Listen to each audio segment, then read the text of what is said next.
Les comparto ahora nuevamente algo de la novela Constancia y otras novelas para vírgenes de Carlos Fuentes, editorial Fondo de Cultura Económica. Ahora les comparto propiamente la novela corta Constancia y el primer apartado. Está dedicada a Sadri y Kate, refugio de la amistad. Séllame con tu mirada, llévame donde quiera que estés. Protégeme con tu mirada, llévame como una reliquia de la mansión del dolor. Llévame como un juguete, como un ladrillo, para que nuestros hijos no se olviden de regresar. Mahmoud Darwish, citado por Eduard Said en Reflexiones sobre el exilio. Empieza el apartado 1. El viejo actor ruso Monsieur Plotninov me visitó el día mismo de su muerte. Me dijo que pasarían los años y que yo vendría a visitarle a él el día de mi muerte. No entendí muy bien sus palabras. El calor de Savannah en agosto es comparable a una siesta intermitente, interrumpida por sobresaltos indeseados. Uno cree que abrió los ojos y en realidad solo introdujo un sueño dentro del otro. Inversamente, una realidad se acopla a otra, deformándola al grado de que parece un sueño. Pero es solo esto, la realidad sometida a una temperatura de 101 grados Fahrenheit. Es nada menos que esto.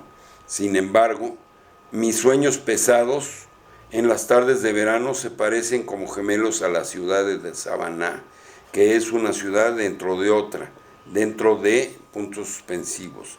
Esta sensación de estar capturado en un dédalo urbano viene del trazo misterioso que dio Savannah. Tantas plazas como estrellas tiene el firmamento o algo por el estilo.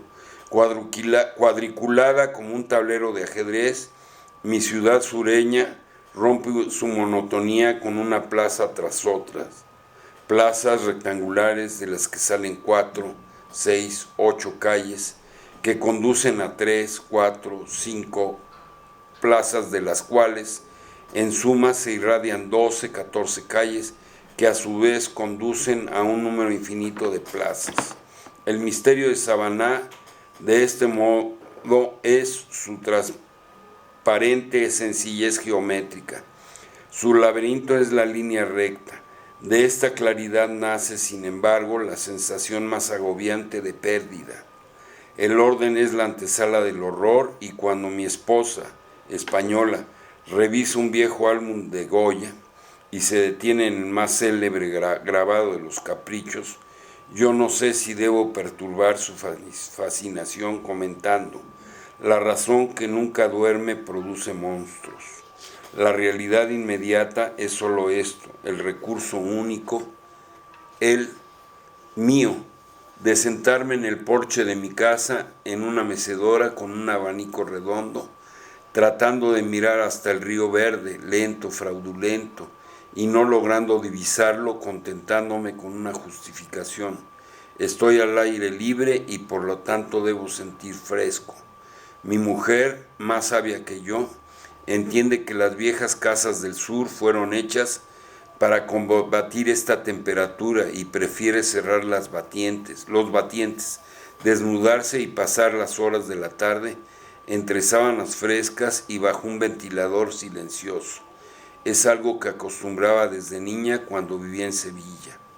Algo, sin embargo, nos une, y es que la refrigeración nos produce catarros y carrasperas, de manera que, de común acuerdo, hemos proscrito esos aparatos de aire acondicionado que, como barros faciales o muñones, se asoman por una o dos ventanas de cada casa de la ciudad. Son feos en primer lugar porque afean. Las construcciones domésticas de Savannah pertenecen al periodo de fines del siglo XVIII, al tercer cuarto del XIX, o sea, a la etapa entre la independencia de la Unión y su desmembramiento en la Guerra Civil, cuando nuestro orgullo fue más fuerte que nuestro sentido de la realidad.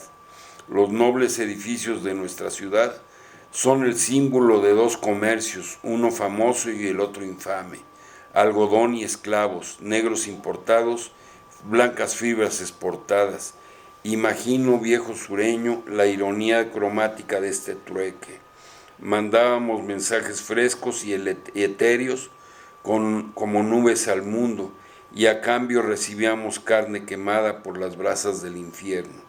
La ironía, sin embargo, es preferible a la culpa, o por lo menos yo prefiero cultivarla, sobre todo ahora que no queda nada de aquello por lo cual tan noble y estúpidamente combatieron mis antepasados.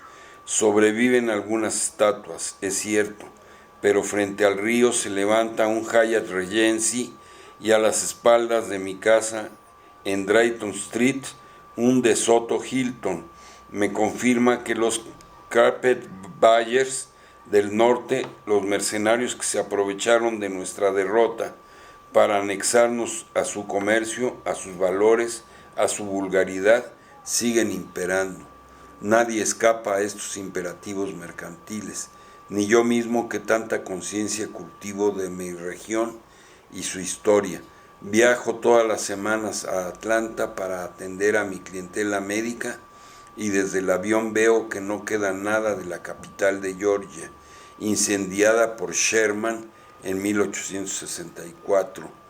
Rascacielos, supermercados, periféricos urbanos, ascensores como jaulas de vidrio subiendo, hiedra quebradiza por la piel helada de los edificios, magnolias de plástico, derrotas con sabor a helado de fresa, la historia como una miniserie de televisión.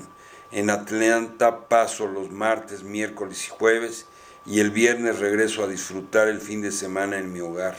Es mi refugio, mi asilo, sí, es mi morada. Regreso a ella y siento que nos queda una ciudad que construimos nosotros mismos a pesar de las incursiones comerciales que he dicho, y en la que recibimos para hacerla con nosotros a los refugiados a su pesar, los negros que no huían libremente, si así puede hablarse de un refugiado de África, sino que eran arrastrados, encadenados fuera de su continente. A veces me pregunto, meciéndome mientras intento derrotar el calor con la imaginación del río lento, volando sobre Atlanta, tratando de distinguir un vestigio incendiado del pasado. A veces me pregunto, viejo y soñoliento, si hemos terminado de pagar esa culpa, ¿cómo podemos finiquitarla? O más bien debemos aprender a vivir con ella para siempre, puesto que de ello depende nuestra salud. ¿Cuál es, me pregunto, el tiempo de vigilia que nos impone la violencia histórica? ¿Cuándo nos es permitido reposar de nuevo? Miro rara vez a los negros de Savannah, solo les hablo lo indispensable, pero no dejo de preguntarme, como resumen de mi historia, hasta dónde puede o debe llegar mi responsabilidad personal por las injusticias que yo no cometí. Bueno, muy bien. Pues es la novela que da título a todo el libro, así es que debe estar buena. Se las recomiendo.